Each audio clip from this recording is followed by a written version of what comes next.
La direction de campagne du candidat Maman Ousmane a fait une mise au point. Elle est relative au refus de son candidat pour le face-à-face avec Mazoum Mohamed, candidat du PNDS Taraya.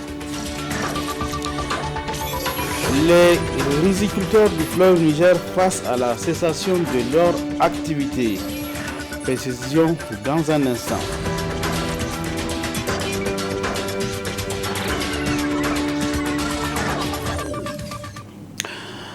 Mesdames, Messieurs, bonsoir et bienvenue sur cette nouvelle édition d'information sur la télévision Labari. Bazoum Mohamed du PNDS Taria et Maman Ousmane du RDR Tchandji, un d'entre eux sera le futur président de la République du Niger au lendemain du deuxième tour de la présidentielle du 21 février prochain. Les deux candidats sont actuellement à la conquête de l'électorat sur la base d'un programme de campagne. Quelle appréciation font les citoyens des programmes de campagne de ces deux candidats? Suivons quelques commentaires. Différents candidats aux élections présidentielles, surtout le candidat qui est venu en deuxième position.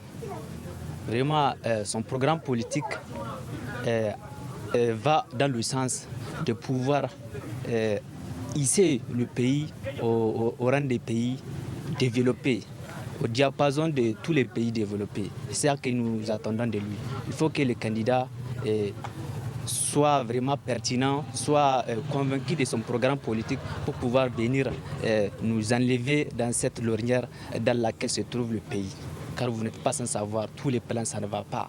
Ça ne va pas, surtout sur le plan académique. Maintenant, l'académie est toujours sur les béquilles. Le pays même, sur le plan sanitaire aussi, le problème continue de gangréner les bas peuples. Surtout le programme du premier candidat. Le programme politique, c'est vraiment pertinent, mais le peuple n'inspire pas confiance dans la mesure où le candidat même est vraiment d'une nationalité douteuse, qu'il respecte la démocratie, qu'il respecte également la voix du peuple. Après le programme qui a été en tout cas élaboré entre les deux candidats, j'aimerais dire à ce niveau que d'après tout un chacun, chaque candidat du parti politique doivent être choisis en fonction de leur programme.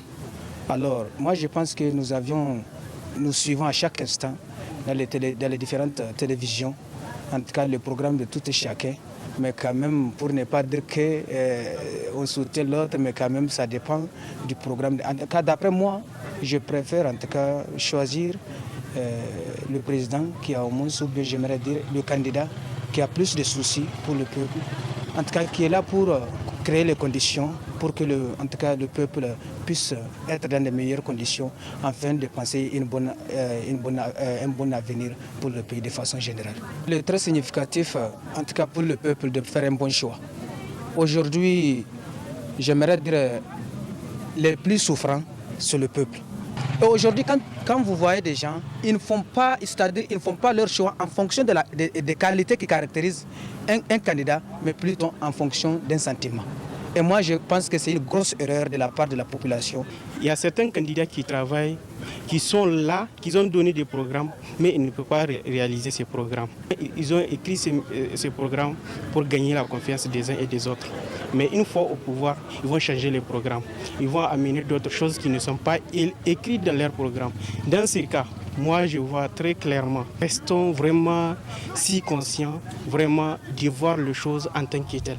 Nous, ici, on va seulement pour le développement de notre cher pays, le Niger, et on ne veut pas que nous qui va sur le développement et que nous invitons encore un problème qui va, au lieu de développer, de réduire notre pays. Nous demandons au peuple de se conscientiser politiquement davantage pour pouvoir, n'est-ce pas, créer les conditions de marquer une bonne fois pour toutes la vie politique de notre pays de manière, n'est-ce pas, à donner l'exemple, de manière à démontrer qu'en Afrique de l'Ouest, il y a francophone bien évidemment, il y a un pays qui est capable, n'est-ce pas, de donner des leçons aux autres. Et ce pays-là, c'est le Niger. Et comment on peut le savoir? C'est lorsque les Nigériens, les partis politiques, les militantes et militants des différents partis politiques soient en mesure, n'est-ce pas, d'être tous unanimes sur les règles démocratiques et pouvoir bien les jouer. Parce que c'est de cela qu'il s'agit. Lorsque la démocratie fonctionne bien, il n'y aura aucun problème, n'est-ce pas, dans le cadre, n'est-ce pas, de la stabilité politique. Il faut appliquer un programme qui est conforme aux réalités du Niger. Parce que ici, la plupart de notre société, c'est une société rurale. Donc, eh bien, il faut tout faire pour installer un programme qui va satisfaire, y compris la société rurale, y compris la société citadine qui est en ville. En prélude à l'élection présidentielle deuxième tour qui aura lieu le 21 février prochain, une rencontre d'information et de sensibilisation sur les modalités des opérations de vote a eu lieu cet après-midi au niveau du gouvernorat de la région de Niamey. Cette rencontre a réuni les chefs de quartier, les membres de la commission électorale indépendante CENI. Et c'était en présence de notre reporter Hassan Saleh Moustapha. Comment les chefs des quartiers de la région de Niamey pourraient contribuer à organiser une élection crédible et acceptée de tous le 21 février 2021 à Niamey?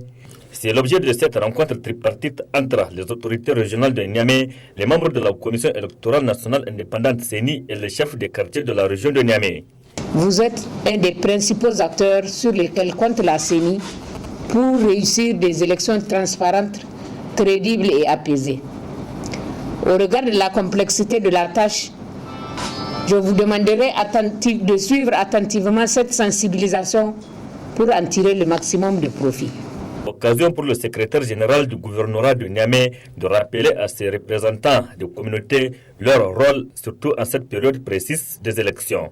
Et je suis convaincu qu'au sortir de cette rencontre, vous serez outillés pour être à même de sensibiliser tous les acteurs locaux pour mieux maîtriser les opérations de vote. Et cela va certainement aider à réduire drastiquement le taux élevé de bulletins nuls constatés lors des scrutins passés et rehausser davantage le taux de participation des citoyens. Chers chefs traditionnels, merci pour vos efforts et pour votre collaboration. Notre pays garde votre participation en mémoire.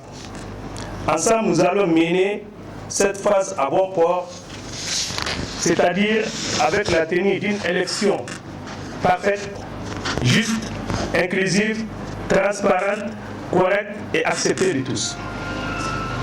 Vous êtes les responsables coutumiers de nos entités et votre rôle est toujours déterminant dans un processus électoral. Les chefs des quartiers ont posé des questions autour des opérations du vote, notamment le comportement qu'il faut adopter face à certaines situations avant, pendant et après l'élection. Des questions auxquelles les représentants de la CENI et du gouvernorat ont tenté d'apporter des éléments de réponse. Ainsi, au sortir de cette salle, les chefs des quartiers participant à cette rencontre, à leur tour, vont multiplier les sensibilisations auprès de leurs administrés pour atteindre l'objectif à la fin du scrutin le 21 février 2021. Pendant ce temps, le président du parti du Rassemblement national africain, RANA, a entamé une campagne de proximité à l'intérieur du pays. Dr Hamidou Mohamedou Abdou a d'abord remercié ses militants, puis leur a demandé de voter en faveur du candidat du RDR Tchangi, Maman Ousmane.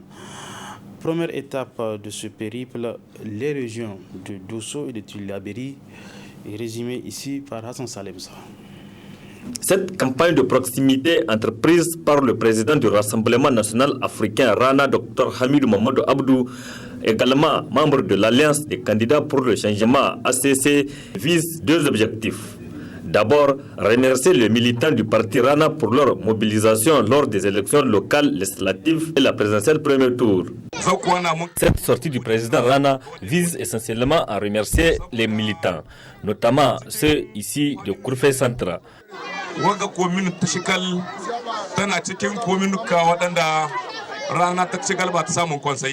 Car sur l'ensemble du territoire national, dans cette localité, RANA a enregistré de bons résultats, notamment aux élections municipales. Vraiment, merci. Merci une fois de plus au nom du parti Rana. Deuxième motif du déplacement du président du parti Rana, également membre de l'ACC, appeler les militants du parti et au-delà tous les militants des partis membres de l'ACC de voter en faveur de la candidature du président du RDR Tchangi, Mohamed Ousmane, le 21 février prochain.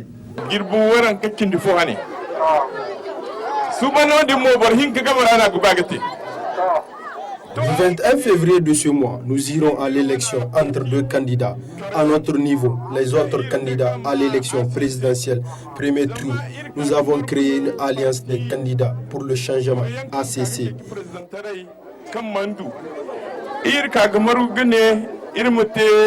ACC, alliance des candidats pour le changement. En commun accord, nous avons tous décidé de soutenir le candidat du RDR Tchangi, Mohamed Ousmane, car notre vision pour le pays et sa vision se complètent.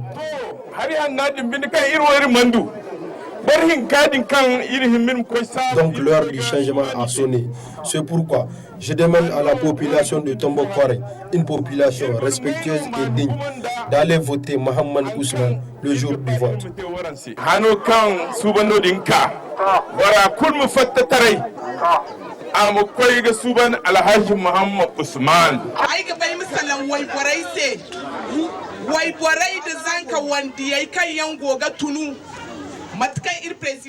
J'aimerais parler aux femmes et aux jeunes. Nous sommes majoritaires dans ces pays, donc nous pouvons faire changer les choses. Et c'est nous qui avons plus de problèmes. C'est pourquoi je vous demande de voter pour Mohamed Ousmane le 21 février pour apporter un changement dans ces pays.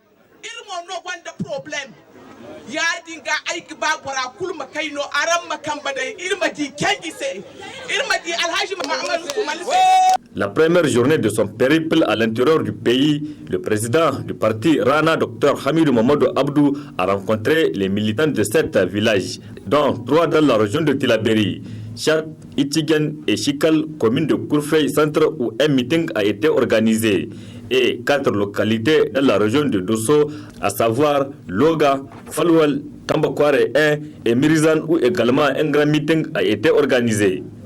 Partout, Dr Hamidou Mamadou Abdou a demandé aux populations qui aspirent à un lendemain meilleur et un changement dans ce pays de se mobiliser le 21 février prochain pour voter la candidature du président du RDR Tchangi, Mohamed Ousmane, également candidat de l'Alliance des candidats pour le changement, ACC. Je l'ai lancé dans les titres. La coordination de campagne électorale du candidat Mohamed Ousmane dément formellement tout refus d'un face-à-face entre son candidat et son adversaire Bazoum Mohamed du PNDS Taraya. Cette sortie fait suite à des commentaires sur les réseaux sociaux sur le refus du candidat Mohamed Ousmane à participer à ce face-à-face. Le point avec Ismaël Moumouni.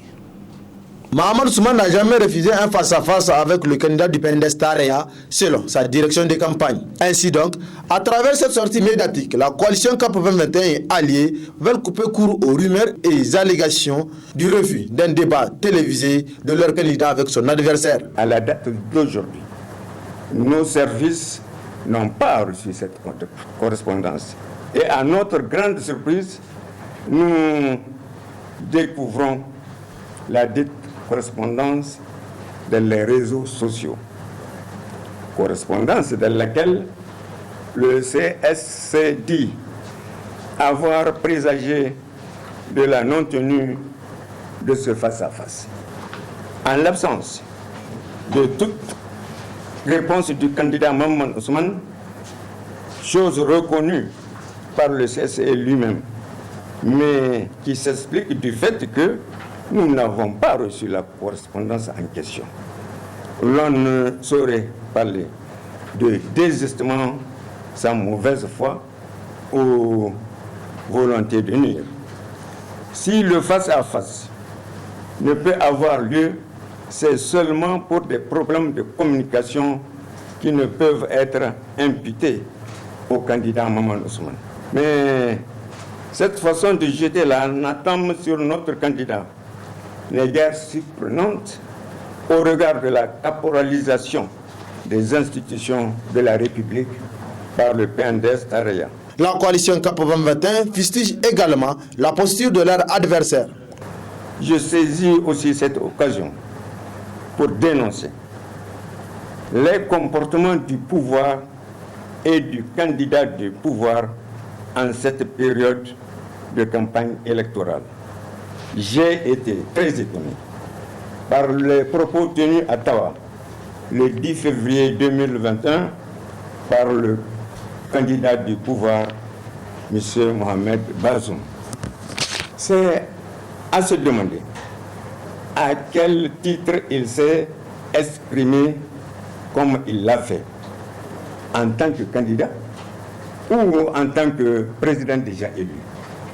Les menaces qu'il a proférées à cette occasion montrent qu'il a quelque part l'assurance d'être élu au deuxième tour, alors que manifestement le peuple nigérien exprime son profond besoin de changement incarné par notre candidat, son Excellence Mohamed Ousmane. Nous verrons le soir du 21 février par quelle magie la victoire du peuple va être confisquée au profit du candidat du pouvoir. La coalition CAP 2021 et alliée dénonce également l'interpellation des citoyens dans plusieurs localités du pays, dont le seul tort est d'user d'un droit constitutionnel selon la coalition. Autre aspect de cette édition d'information, les riziculteurs exploitant le long du fleuve Niger rencontrent des problèmes. L'on peut citer les récentes inondations qui ont provoqué des conséquences ayant même occasionné la cessation des activités. Le reportage est signé Ibrahim Ousmane Boubakara. Phénomène naturel, les inondations deviennent de plus en plus récurrentes. Juste après celle des eaux de pluie en septembre, ravageant complètement tout sur son passage, s'annonce ensuite celle de la montée des eaux du fleuve appelée crue. Certains diront qu'on ne peut s'installer sur le lit du fleuve et espérer être à l'abri de ce phénomène. Mais ils oublient par ailleurs que toute production rizicole doit cohabiter à proximité d'une eau. Une eau qui, depuis maintenant quelques temps, représente un grave danger pour les rizières et tous les exploitants des rives qui jalonnent le fleuve. D'inondation en inondation, la riziculture nigérienne a subi un coup dur cette année. Doublement atteint, l'impact ici n'est plus à démontrer. Des périmètres entièrement prévus pour la production du riz se trouvent visiblement dans les eaux. Pour les riziculteurs, cette année peut être considérée comme une année zéro, vu qu'aucune production n'a abouti malgré les énormes investissements consentis, tant financiers que physiques. Par ailleurs, les inondations sont certes des conséquences liées au changement climatique, mais à l'avenir, il serait alors souhaitable que les autorités jouent leur partition en mettant en œuvre des infrastructures plus adaptées pour assurer la protection des périmètres irrigués.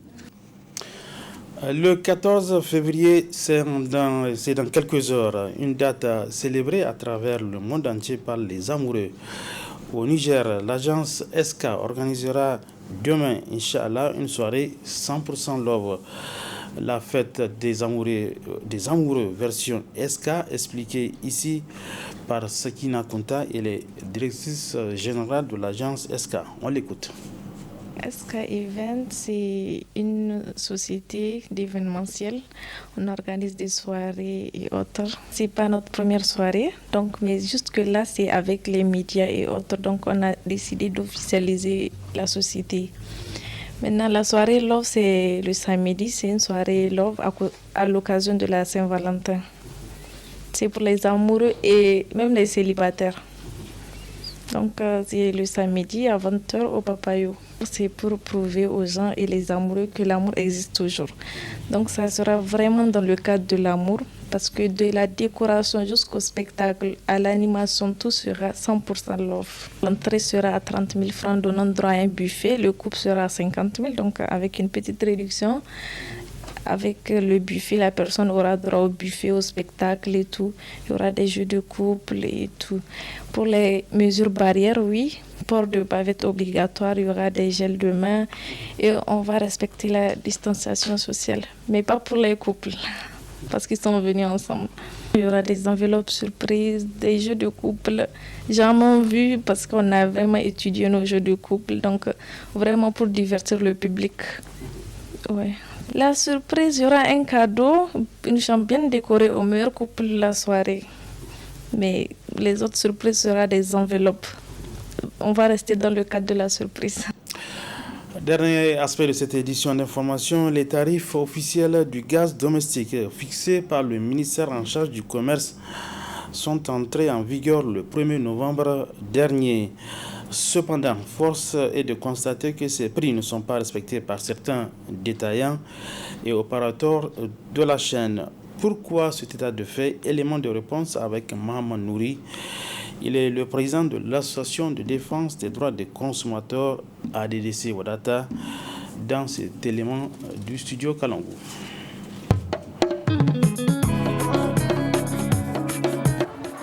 Le prix du gaz domestique effectivement a été fixé. 12 kilos c'est à 3600, les 6 kilos c'est à 1800. Alors il se trouve que l'autorité de régulation du secteur de l'énergie à partir du mois d'octobre a entrepris beaucoup de démarches pour faire respecter ce prix-là, parce que l'autorité est dans son rôle.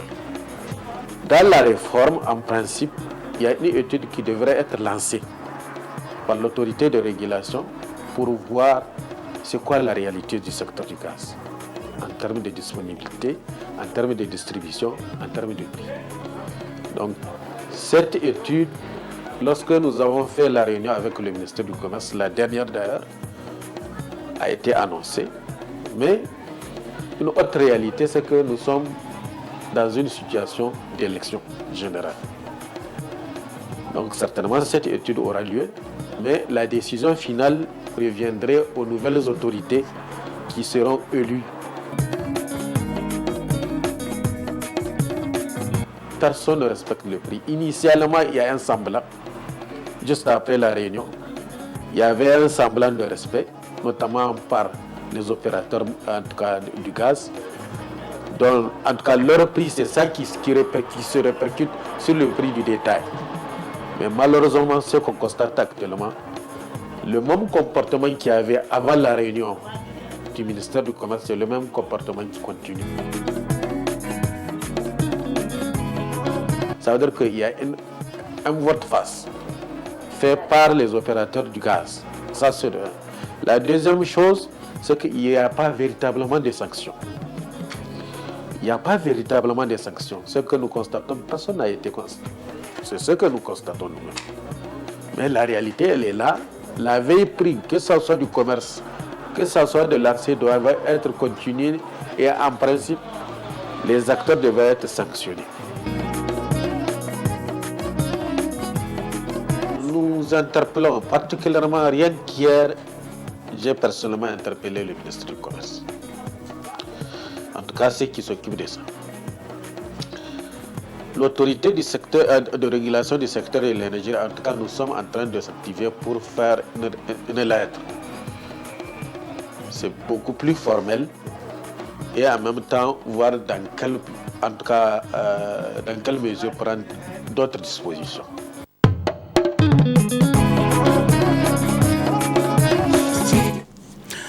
Point final de cette édition d'information, mesdames, messieurs, merci à vous de l'avoir suivi. Bon début de week-end à tous. Bonsoir.